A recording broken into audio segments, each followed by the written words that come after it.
की कोशिश कर रहे हैं कि बढ़त जो है वो आप कैसे कहने की कोशिश कर रहे हैं कि इंडिया अलायंस हो सकता है इन चुनावों के अंदर, यानी कांग्रेस अगर जीत भी जाए तो देश के चुनाव में ऐसी स्थिति नहीं होने वाली है, ऐसा कहने की कोशिश कर रहे हैं?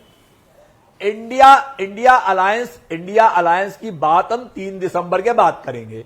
5 दिसंबर को परिणाम आ जाएंगे, उसके बाद इंडिया अलायंस के बारे में हम लोग तो मतलब चुनाव आया तो अलायंस ठंडे बस्ते में चला गया, एक ही इलेक्शन बचेगा। ठीक, ओके ओके जी, क्या कह रहे हैं? अभी चुनाव आया तो अलायंस को ठंडे बस्ते में डाल दीजिए।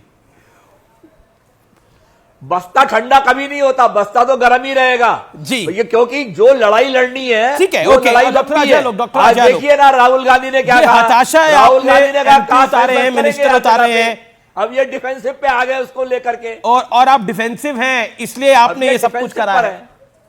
बीजेपी से डायरेक्ट सवाल है, ये एमपी मिनिस्टर हमने बनाए हैं तो क्या घर में बैठा के रखने के लिए बनाए क्या कि उनकी पूजा करें? ये कार्यकर्ता हैं।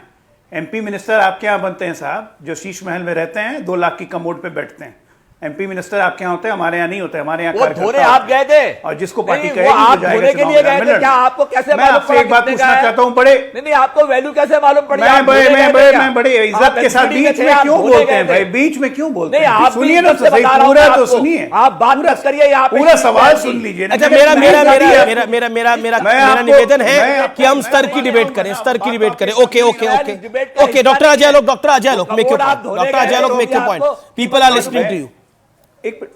और तो ये चुप रहेंगे तब तो सही। ओके रवि जी, निवेदन में उन्होंने कहा कि छत्तीसगढ़, राजस्थान, मध्य प्रदेश, तीनों जगह सीधी लड़ाई है। तो सीधी लड़ाई भाजपा कांग्रेस में है।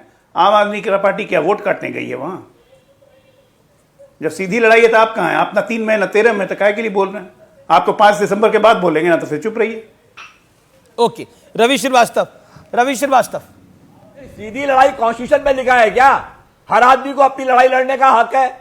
हम अभी आपने कहा भाई गुजरात के अंदर, तो वो सीधी लड़ाई को वहां रवि जी, तो डॉक्टर अजय लोक ने सही बात बोली। उन्होंने बोला कि आपको लगता है बीजेपी और कांग्रेस में सीधी लड़ाई है, और जब बीजेपी और कांग्रेस में सीधी लड़ाई है तो आम आदमी पार्टी क्या वोट काटने के लिए गई है, जैसा गुजरात में गई थी वोट काटने के लिए?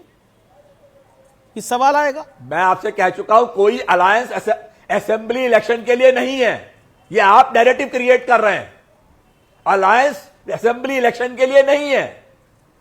तो आम आदमी पार्टी क्यों चुनाव लड़ रही है बाकी 3 राज्यों के अंदर? वोट काटने के लिए, क्योंकि सीधी लड़ाई आपने बोला बीजेपी और कांग्रेस का है। दुनिया हिंदुस्तान की तीसरे नंबर की पार्टी है, तो पार्टी को अपने आप को साबित करने का हक है ना। तो वोट लेगी ना, मतलब कार्यकर्ता है वो भी तो अपने को सिद्ध करना चाहते हैं। तो वोट लेगी। कार्यकर्ता अपने को सिद्ध कर रहे हैं, मंत्री पद छोड़ करके वहां पे एमएलए का इलेक्शन लड़ रहे हैं। डिमोशन हो गया, उतार दिए गए गद्दी से।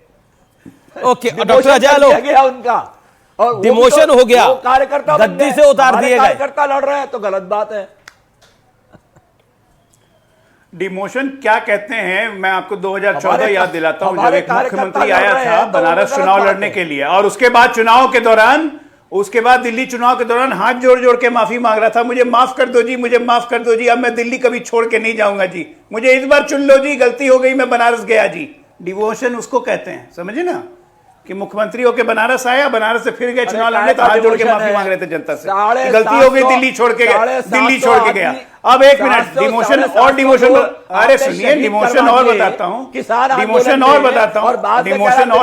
आधी रह गई। अरे सुनिए सही, डिमोशन और बीच में क्यों बोलते हैं? और बोले आप बीच में क्यों बोलते हैं? आपको बीमारी उमारी है क्या? कौन माफी मांग रहा था?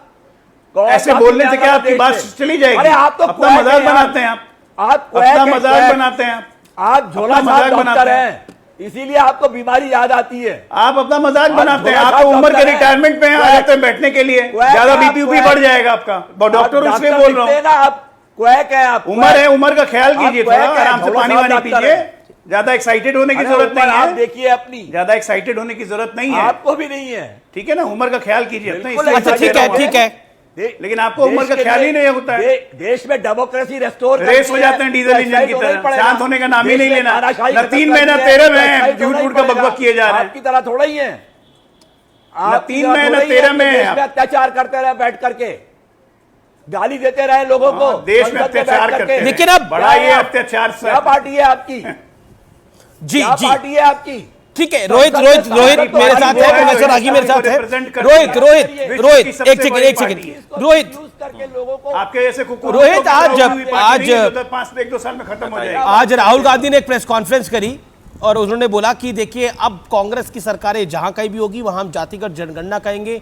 इंडिया अलायंस पे भी लगभग इस पे सहमति है, 1-2 पार्टियां हो सकती है इसके खिलाफ अरे वो मोदी जी लेकिन इंटरेस्टिंग बात यह है कि यही राहुल गांधी 2009 में कुछ और बोलते थे, लेकिन 2023 आते आते बदल गए। देखिए 2009 और 2023 के अंदर 14 साल का फर्क है। तो 14 साल के फर्क के अंदर अगर देश की स्थिति बदलती है और देश के अंदर अगर ऐसी स्थिति आती है कि जहां पे गरीबों का हक मारा जा रहा है, जहां पे अल्पसंख्यकों का हक मारा जा रहा है, जहां पे बैकवर्ड्स का हक मारा जा रहा है, जहां पे SC ST का हक मारा जा रहा है, तो वहां पे क्या समस्या है कि अगर जातिगत जनगणना हो जाए तो। और जातिगत जनगणना तो 2011 में हुई थी ना, उसका डेटा क्यों नहीं रिवील करती है भारतीय जनता पार्टी? भाई भारतीय जनता पार्टी दबा के बैठी है ना जातिगत जनगणना का डेटा। तो ऐसी स्थिति में आपको यह समझना पड़ेगा कि आज देश को जरूरत है। बिहार के अंदर जातिगत जनगणना हुई, क्या सामने आया कि 15% की आबादी 50% का हक मार रही है।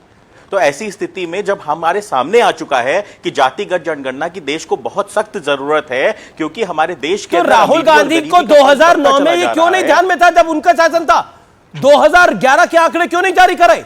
2009 में क्यों नहीं राहुल जी ने 14 करोड़ लोगों को देखिए ऐसा है, पहली चीज तो मैं कांग्रेस का प्रवक्ता नहीं हूं, लेकिन फिर भी क्योंकि मैं इंडिया अलायंस को रिप्रेजेंट करता हूं तो मैं बता देता हूं कि 14 करोड़ लोगों को कांग्रेस सरकार 2014 तक गरीबी रेखा से ऊपर लेके आई थी, जो वापस भारतीय जनता पार्टी के राज में गरीबी रेखा के नीचे चले गए हैं। और 80 करोड़ लोगों को 5 किलो राशन के ऊपर निर्भर किया है भारतीय जनता पार्टी ने। यह भारतीय जनता पार्टी का खुद क्लेम है। भारतीय जनता पार्टी खुद कहती है कि 80 करोड़ लोग 5 किलो राशन के ऊपर निर्भर है देश के अंदर। तो आपको खुद समझ सकते हैं कि इन्होंने क्या क्या विकास किया है। ठीक है, मैं राहुल गांधी ने 2009 में क्या बोला था, 2023 में क्या बोला है, इंदिरा गांधी ने क्या बोला है, आइए आपको मैं सुनवा देता हूं, आइए सुनते हैं। 2014 से पहले क्या बोला था और 2014 के बाद क्या बोला। जी चलिए मैं ब्रेक के लिए रुकता हूं, ब्रेक के बाद वापस आ रहे हैं, आप देख रहे हैं आर पार।